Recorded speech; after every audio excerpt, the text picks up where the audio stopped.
Hey everyone, welcome back to our channel. We're the Movie Couple. I'm Wendy. I'm Dustin. And we're about to dive into Ironheart, the latest series, live action series from Marvel to hit Disney+.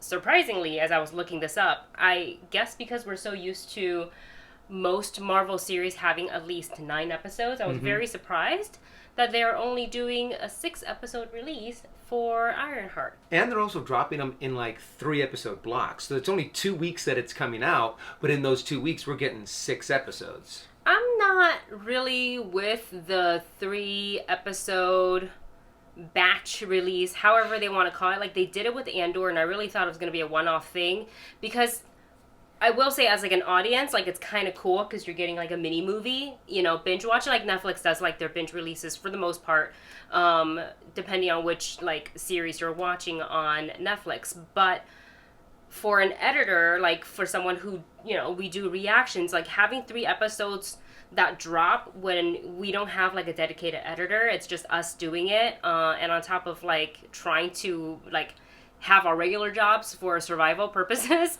like, it's hard, and which is why you guys still haven't seen all of, you know, our Andor reactions. That brings us to the next point, which is we're gonna have to like switch it up for hopefully just Ironheart. I don't want to switch up how we've been doing reactions, but we don't really have a choice with this one, because it's either cover it this way or we don't cover it at all, and I don't want to not cover Ironheart, because I think she's a really interesting character, and I'm interested in seeing the characters that they're also introducing through the series. So what we're going to do is, if you saw our 1 episode of Hot D reaction slash review, is we're going to go with that format, so you'll get mostly a spoiler review, kind of like an after show type of vibe, with most likely, and I say most likely because we haven't watched Ironheart yet, so I don't know how those footage is gonna play out, but hopefully some reaction footages kind of, you know, mixed in there to emphasize, or, you know, as a reference point to what we're talking about. Thank you for giving it a chance. Welcome. We hope you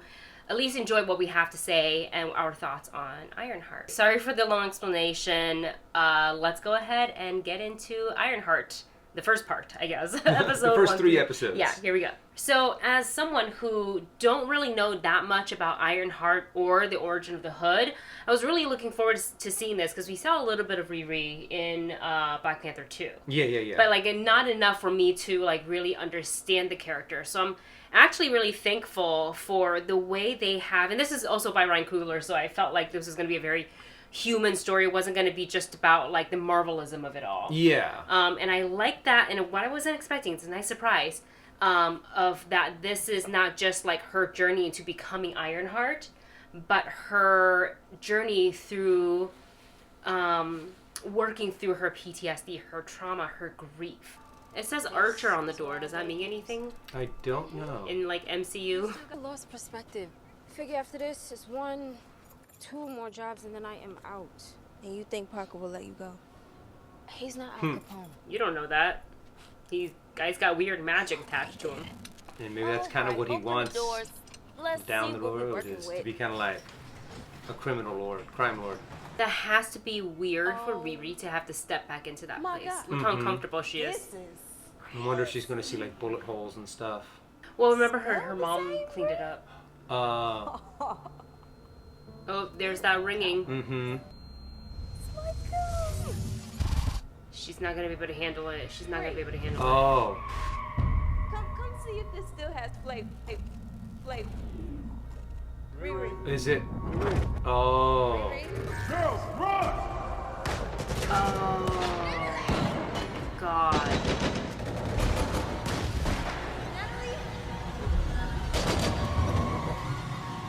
Who did it?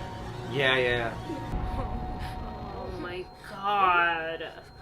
Oh, wait, Who's going to come and save? That with me? Help her out. Out. Ironically, AI Natalie is gonna help her through it. Out. Good. Again. In. This is like a lot more emotional than I expected it to be. That was good. You all right? how you know how to do that? How do I know how to do what? My Nat was the only one who knew how to calm me down when I spiraled.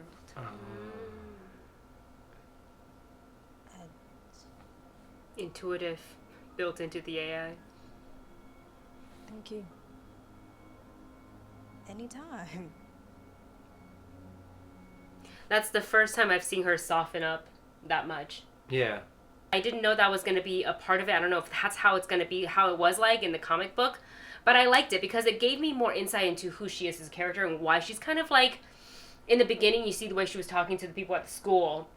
I was like, oh, she's a little rough around the edges, but I think it's kind of like a preservation, yeah, to where she's she's putting up them walls and putting up that barrier and not really letting anyone in. So it would make sense that would take a big toll on her working in like a group environment when she kind of wanted to be more the lone wolf, so to speak. Yeah, and I like that, like once she's presented with a new opportunity to like continue to work and finish the suit, but she kind of falls into it with this shady group of people, including Parker, who has the hood or is known as the hood, right? And it just like, she's not really in it to be like, yeah, like this new, it's a temporary situation for her. But I think she's starting to realize that, and we as the audience are realizing this is definitely more of a permanent situation.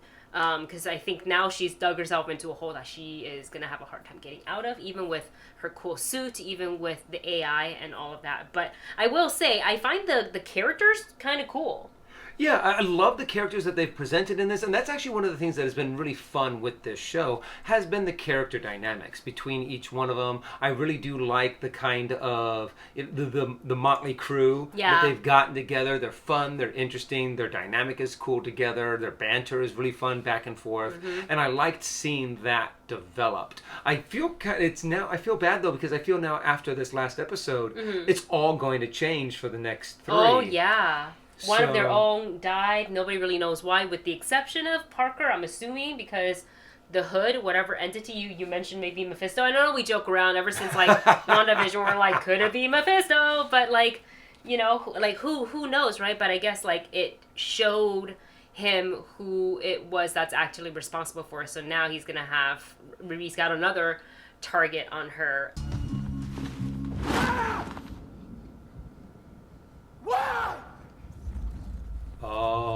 Oh, we're going to get a conversation between... John, trust me.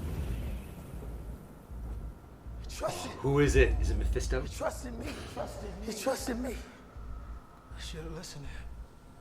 This is a part of the plan. For John to die? To me! Oh, he's going to show up.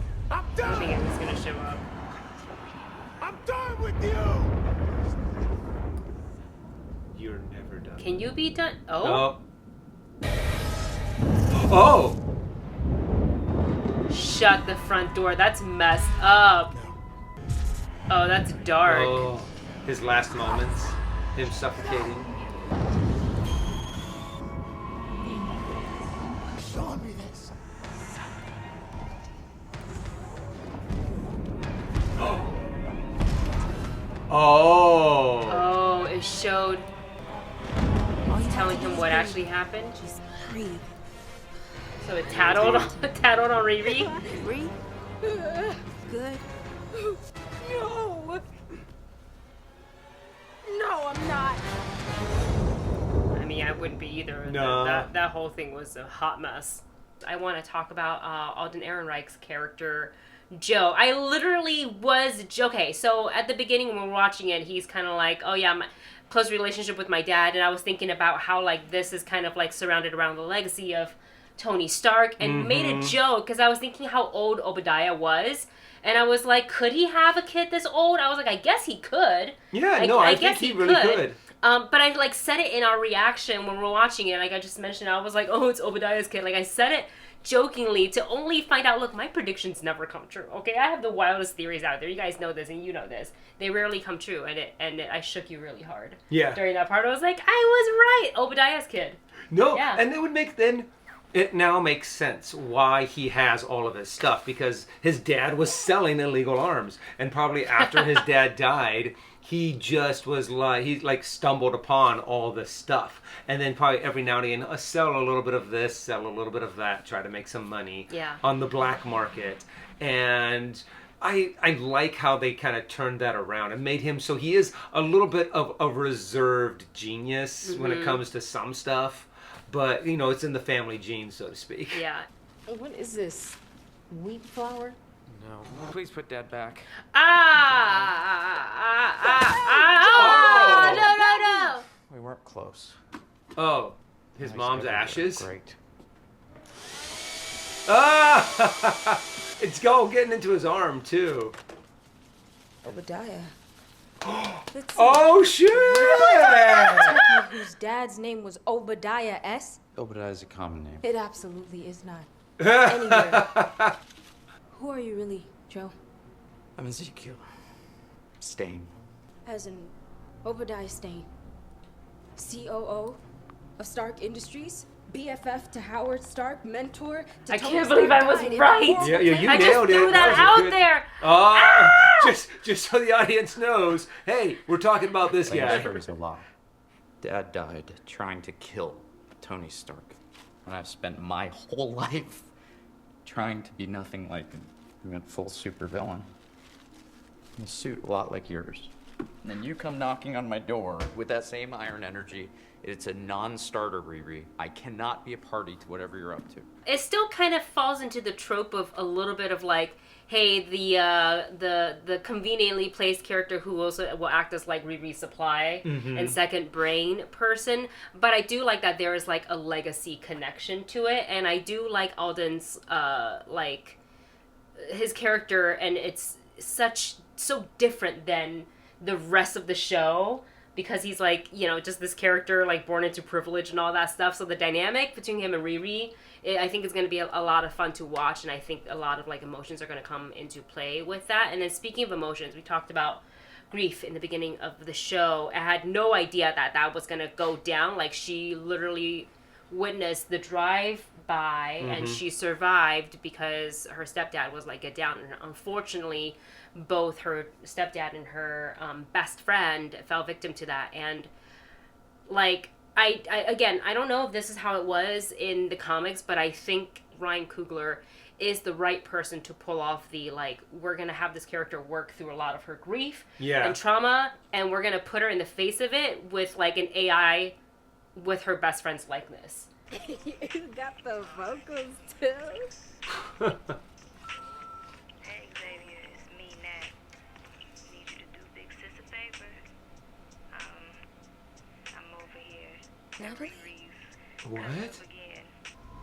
What? She hadn't heard that. Where did that come from, though? Did it come from the recording. The recording? Oh no, that is a message she sent. If extra power is what you're looking for, an LS one cylinder head can literally get you anywhere from 10 to over 50 bhp extra. There's literally no benefit to you building an entirely new engine from scratch when you could just swap it. I know. Okay, then why'd you do it? Because I could. Natalie, hand me that wrench. Just wait until we start road tripping in that thing. Hair blowing dramatically in the wind. You should get some rocket boosters or something. Yeah, that's not my style. Sitting in traffic ain't mine, so get to it, genius girl. That's my girl.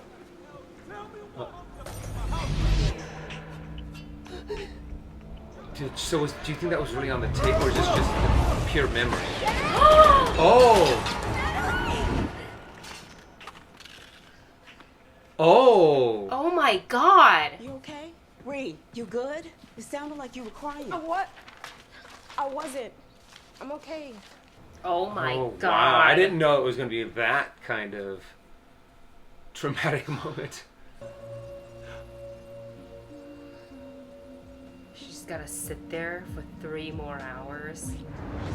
Is it like, oh. They're just sitting there having nothing to do except stare at a screen. She allowed to fall asleep? Hopefully. Yay! Oh, yay!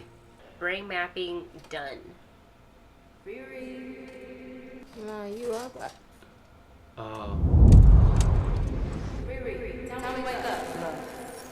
Oh, stop. Uh-oh. Hell no. Oh. Is that because she was thinking about her so much when she did the brain download? I think so. Natalie? Or upload? Well, who the hell else would it be, bitch? Oh, I wonder if that's going to be Right, kind of her like... trauma staring her in the face. I think that's going to be like her Friday, you know, how... No, I get it, but that's like the connection to that is... It's all tied back to the tragedy. Oh my gosh, that's messed up. Crazy. That's something I definitely was not expecting. And I really like seeing that, and I think that's going to be a really interesting dynamic to watch for in this series. So with that said, we only have 3 episodes left that'll come out next week. I really didn't know what to expect out of this series, to be honest with you. I feel like I hadn't really seen much marketing. Yeah, I think they've been trying to quietly kind of, you know, be like, hey, this is kind of the next thing we're doing, and then move on to the next thing as quickly as possible. Right. Because I feel like they're really starting to pull away from a lot of their other properties. And you can kind of tell on some of the, like, especially some of, like, when it comes to the heist scenes, I feel like they wanted to do a lot more in some of these moments, but I didn't quite like how they pulled off each heist. I agree with you. I feel like they could have used a little bit more development and a little bit more, I don't know, a little bit more like it was a stealth plan, as More opposed to them like sophisticated. busting in the door and start punching people. Especially the second one. Like, it was meant to get messy. Like, we all knew, like, if you watch enough, like, series like this or, like, enough Marvel movies, like, it tends to get, like, messy right before the mid-season break, right? Yeah. It's supposed to, because the good guy's supposed to, like, be losing or whatever.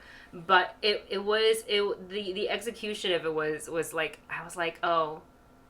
I don't know, just a little bit too messy for me for a bunch of, like, really genius people. Yeah. And I know there's factors, but in any case, I am enjoying the first 3 episodes a lot. I look forward to the next 3, specifically to kind of just really peel back the layers of the hood, the Parker, and to pull back the hood.